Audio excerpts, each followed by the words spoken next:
Malegaon blast case में सभी आरोपियों को बरी कर दिया गया। कर्नल पुरोहित और साध्वी प्रज्ञा भी बरी हो गई। साध्वी प्रज्ञा, कर्नल पुरोहित के खिलाफ कोई भी सबूत नहीं मिले। मालेगांव ब्लास्ट में 6 लोगों की मौत हुई थी। मुंबई के एक स्पेशल कोर्ट आज मालेगांव 2008 बम धमाके के मामले में फैसला सुनाया। इस केस में सभी 7 आरोपियों को बरी कर दिया गया। इनमें पूर्व बीजेपी सांसद Sadhvi Pragya Singh Thakur, lieutenant colonel Prasad Purohit, retired major Ramesh Upadhyay, Sudhakar Chaturvedi, Ajay रहरकर, Sudhakar Dwivedi और समीर कुलकर्णी शामिल थे। अदालत ने कहा कि कोई भी सबूत विश्वसनीय नहीं है। कोर्ट ने कहा अहम गवाहों ने प्रोसिक्यूशन का समर्थन नहीं किया। प्रोसिक्यूशन षड्यंत्र रचने की बैठकों को साबित करने में विफल रहा। अदालत ने यह भी कहा कि स्पॉट पंचनामा में खामियां थी, डंप डेटा उपलब्ध नहीं था, घटनास्थल की बैरिकेडिंग नहीं की गई थी, इसलिए कोई निर्णायक निष्कर्ष नहीं निकाला जा सकता। वाहन के चेसिस नंबर को मिटा दिया गया था और दोबारा रिस्टोर नहीं किया, इसलिए कोई ठोस सबूत नहीं है। वो मोटरसाइकिल साध्वी प्रज्ञा की थी। चलिए और ज्यादा जानकारी लेंगे, हमारे साथ एसोसिएट एडिटर प्रदीप कुमार जुड़े हुए हैं और ज्यादा जानकारी लेंगे। प्रदीप, क्या कुछ अपडेट मिल पा रही, क्योंकि मालेगांव ब्लास्ट में 6 लोगों की मौत हुई थी, बहरहाल इसमें आरोपियों को राहत मिल गई है।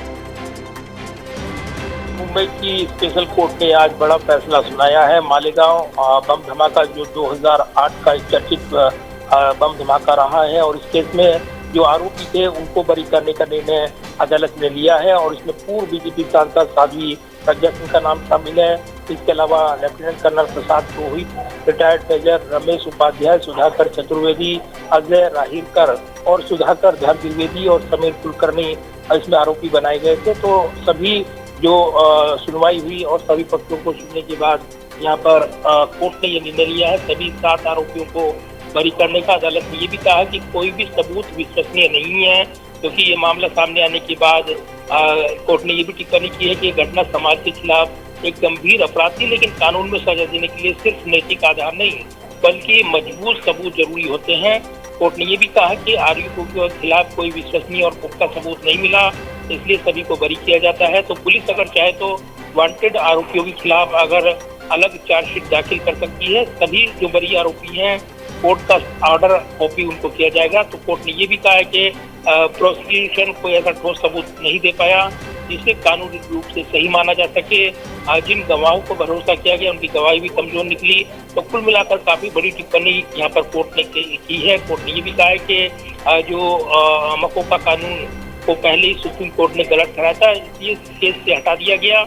यूएपीए कानून लगाने की जो मंजूरी गृह विभाग ने दी थी वो बिना ठीक से जांचे परखे दी गई, इसलिए उसकी धाराएं भी केस में लागू नहीं होती और ये साबित नहीं हो सका कि अभिनव भारत संस्था का पैसा किसी आतंकी गतिविधि में इस्तेमाल हुआ। तो ये बड़ी टिप्पणी, क्योंकि कहीं न कहीं भगवा आतंकवाद से जोड़ते हुए तत्कालीन यूपी सरकार में जो बयान हुए थे साध्वी प्रज्ञा ठाकुर जो उस समय काफी चर्चित चेहरा रही। बाद में उन्होंने भोपाल से चुनाव लड़ा बीजेपी के टिकट पर और वो जीती थी और उसके बाद यहाँ पर एक बड़ा विवाद इस घटनाक्रम से जुड़ा हुआ था कि इनको फंसाया गया है। भगवा आतंकवाद का जो नारा दिया गया था उसको लेकर काफी राजनीतिक लड़ाई देखने को मिली थी। लिहाजा इस पर हाई कोर्ट के एक बड़े फैसले ने कहीं न कहीं यहाँ पर इन आरोपों को लेकर ये आरोप पुख्ता नहीं है, सबूत नहीं है और ये सबूत नहीं है, इसकी बिना पर यहाँ पर इनको बरी करने का निर्णय सुनाया है। और साथ ही ये भी कहा कि अगर यहाँ पर पुलिस को लगता है कि यहाँ पर ये फैसला उनके अनुकूल नहीं है तो अब इसको चार्जशीट के तौर पर वो आगे बढ़ा सकते हैं। तो कहीं न कहीं ये मामला काफी महत्वपूर्ण है और एक बड़ा राजनीतिक विवाद भी छेड़ता हुआ नजर आ रहा है। बिल्कुल प्रदीप, तमाम जानकारी साझा करने के लिए बहुत शुक्रिया आपका।